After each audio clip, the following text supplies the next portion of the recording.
The People's Countryside The People's Environmental Countryside Debate Environmental Debate Podcast. The People's Countryside Environmental Debate Podcast. People's Countryside Environmental Debate Podcast. People's Countryside Environmental Debate Podcast. What's the most memorable live musical performance you've seen? I noticed you don't have too many promotional platforms or try to do too many things. Is this because of time constraints, or do you feel doing too many things and having too many offerings for your audience could be a distraction and divide your audience? This is the People's Countryside Environmental Debate Podcast with me, Stuart the Wild Man Mabbott. And me, William Manklow. Thanks so much for being with us. And we're gonna dispense with the intro today, and we're gonna throw some data at you. I just wrote this down. What sort of data are we going to be throwing? Yeah, so we're up to 45 listener questions lined up for us to answer. There's been a sudden surge in questions coming in, so thanks for that. We said in a previous episode, you've got us for another 5 years. We've decided probably 2030-ish we'll pack this in, probably. Yeah, it gives it a final date, doesn't it, Stuart? But to give you some data around that, that's 520 more questions, including that 45 we've got lined up. That's quite a few questions. And if we carry on with the same listener rate, we will be somewhere around, when we pack it in 5 years' time, 800,000 listens. Wow. So it'd be nice to actually pick the rate up and break the million mark by the time we finish. I think we will break the million mark. That we will, at that point, I predict we're going to be around 900 episodes released. 900, wow. You know. Well, that's a lot. I mean, can I do the quick maths roughly about, because the average length of an episode is around about, I would say on average, is about 15 minutes on average. Yeah. So that's 13,500 minutes. And that's around about 225 hours, which is around about, it's about almost 10 days worth of podcasting. Listening. Yeah, you could listen to our podcast for nearly, well over a week at that point. So if we haven't bored the bejesus out of you yet, hopefully we'll in the next 5 years. Well, we've been trying hard, haven't we? Yeah. So we've got a bishop on board today. I have been trying hard. Yeah. Yes, we have got a bishop. So this is from the place name of where the question is from Warwickshire. This is where the listener lives. Listener lives in Bishop's Tatchbrook, which is a great name. Tatchbrook. Would it be Tatchbrook? Oh, yeah, Tatchbrook, yes. Yeah. So I automatically put an H in there. Yeah. So Bishop's Tatchbrook, that sounds really nice, doesn't it? Well, yeah. It's a nice, definitely a village. And so does Barton, but there you go. It's from Jess, from Bishop's Tatchbrook in Warwickshire, and the question is as follows. Random question for you today. What's the most memorable live musical performance you've seen? Well, probably the first one that jumps out in our mind. That'll be the most memorable. It should be, because it wouldn't jump out second if it was the most memorable. Shall I go with mine? Yeah, go with yours, because I've got a few that jumped to my mind straight away. I got one that jumped straight to the forefront. I think it was 1969.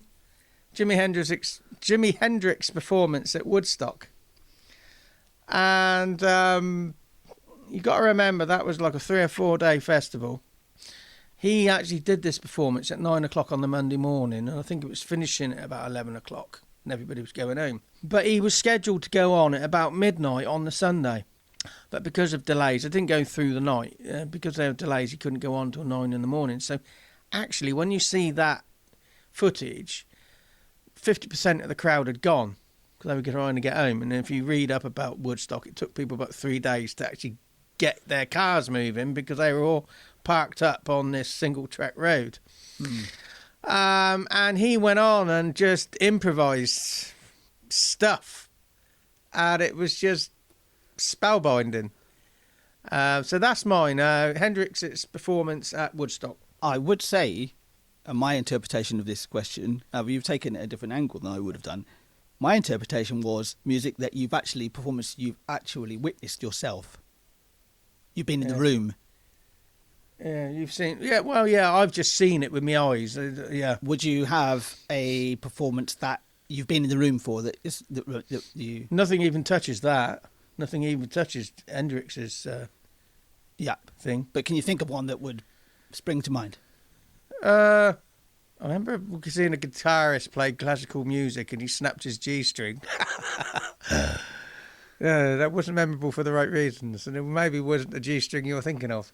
Anyway, it's the worst joke ever, you know. He did. He snapped it. I did. And he said, actually, "Oh, that's my G-string gone." I did actually snap my G-string when I was playing an open mic night once.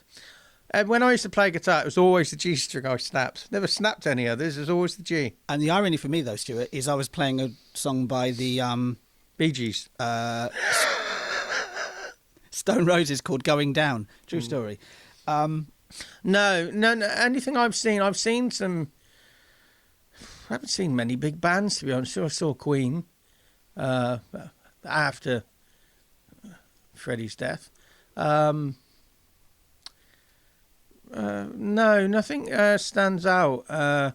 Okay. This coming. There was this strange, abstract trio that was singing opera at the Jacqueline du Pré Music Building in Oxford, and there was somebody in the audience that kept turning the auditorium lights off. No, on during the performance, and so one of the ushers kept turning them on, off again. And I just remember these opera singers just carrying on as if nothing was happening. It was like a strobe light show, and this went on all through the performance. But no, still Hendrix is up there. I gave Stuart this question first because I'm finding it difficult to pick my most memorable because I have had so many of them. I will pick two. One is from past, one is from very, very recently. Start with the one recently. I saw a performance in Oxford's Sheldonian Theatre of Beethoven's Fifth Piano Concerto. I think Beethoven's in the background, banging the dust off a rug. If you can hear a thumping sound. Well, he did go a bit deaf towards the end of his life, so that's how one of my neighbours active. Three vibrations, isn't it? But yeah, to watch a virtuoso pianist play a piece completely from memory as well is absolutely incredible. It gets a little bit overwhelming after a while because there's so many notes. But really memorable one for me would be when I saw a band called the White Stripes. If everybody remembers the White Stripes from 2000s, a rock and roll duo from Detroit, Jack and Meg White.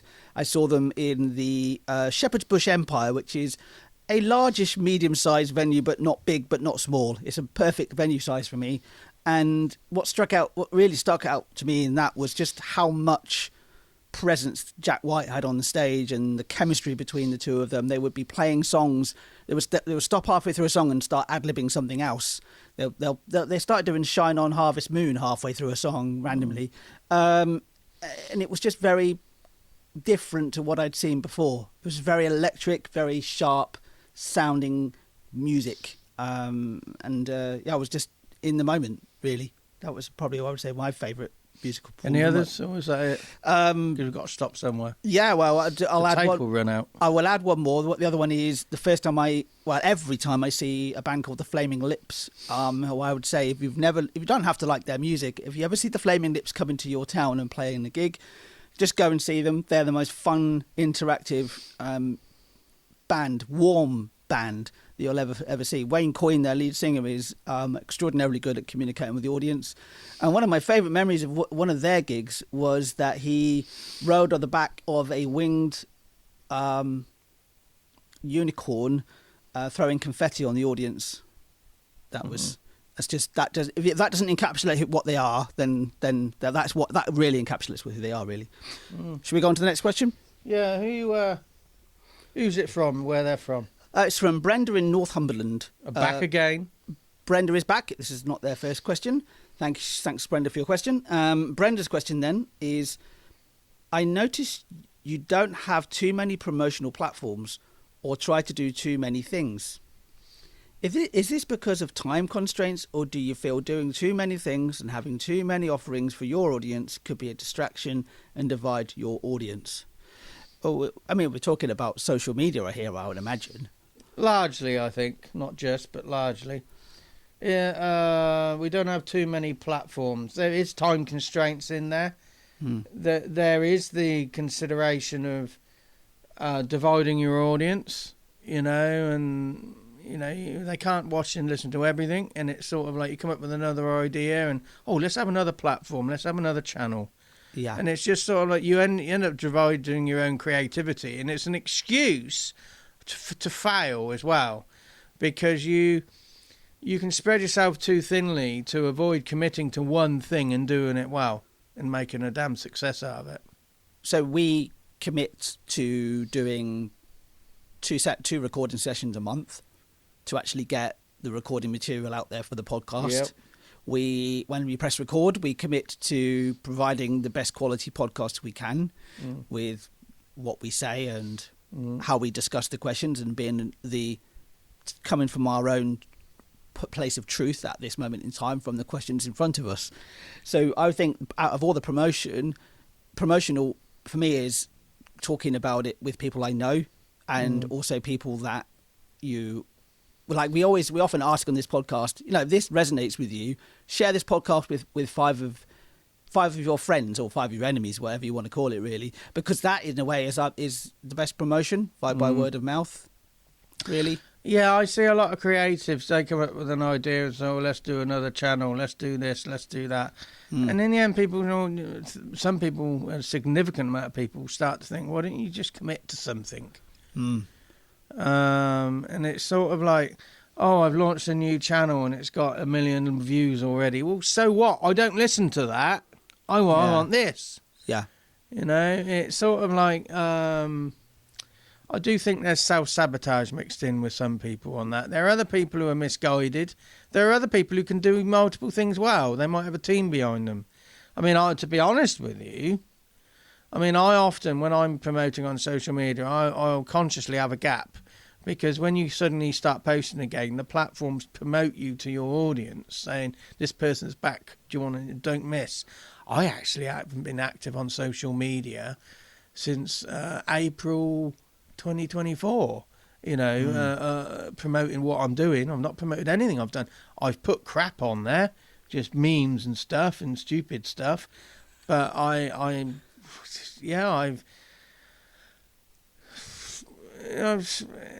our listener rate does not go down if we don't promote. Yeah, which says to me that the audience is there. Yeah, it doesn't it doesn't go up when we promote it. It doesn't go down. It might be attracting a different audience than people who might discover it on social media. So we might actually increase our audience by doing that. But I'm actually more. You got the boom and bust cycle. If you keep growing for the sake of growing, I would rather. No, we sustain. Yeah, an average of 7,000 listens a month. Yeah.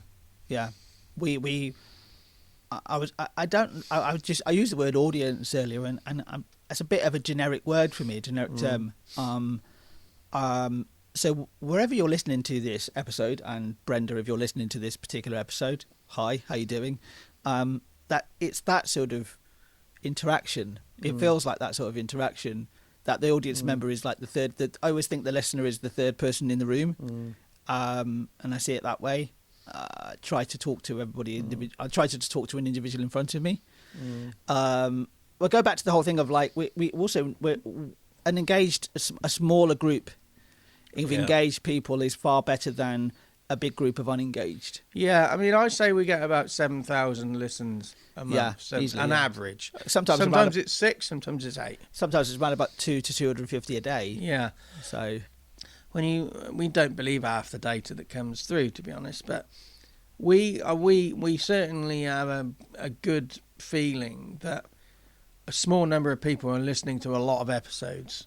When they do listen, because we're all, when you just look at it, we haven't got 7,000 individuals listening. We might have 20 in that period. Yeah, there was some. I think it was on. There's a Spotify Wrapped at the end of the year, and I think it was 10 people that had us as their top podcast. Yeah, which for me that's amazing. Also, thinking about 250 people a day reminds me of the time when I used to Or 250 listens. Yeah, 250 listens, beg pardon. 250 listens a day, for example, reminded me of when I was involved with a local farmers market and we were counting the numbers in. And that sometimes would be, the footfall would be 250.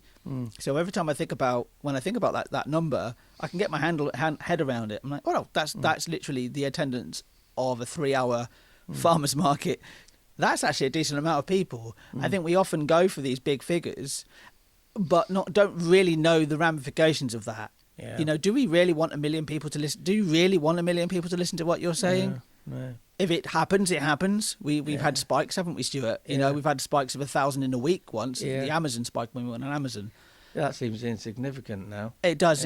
But at the time it was a little bit like, oh, is this what's going to happen now? Yeah. But so I'm not. When I see things drastically go up, I'm waiting for the fall to go back to where our normal is. Back to equilibrium, right? Yeah. I had somebody the other day saying, "Oh, I've discovered this new social media platform. I'm promoting to a new audience there," and I'm just thinking, oh, for Christ's sake, let's cater for, because our audience we have now, and you keep growing, and you don't necessarily, you just make yourself busy. Yeah, I think I was thinking because I've got a project that's bubbling away in the background now that I'm thinking about. I'm planning on the planning stages of, and I'm thinking about doing videos. And it would be easy for me to go, oh, I'll set up a Facebook, I'll set up Instagram, I'll set up YouTube, I'll set up TikTok, and I'll do everything. I'll do all of them. But that would be a fool's errand, because I will be much better if I set up on one platform and did that well. I mean, we're setting up a CI community interest company. And, yeah, exactly. I'm not going to be posting too much on social media. It's more just put something on there so the funders can see what we're doing. Our audience is coming from, people turning up to these different nature reserves and doing a walk round with us to improve the accessibility with the disabled.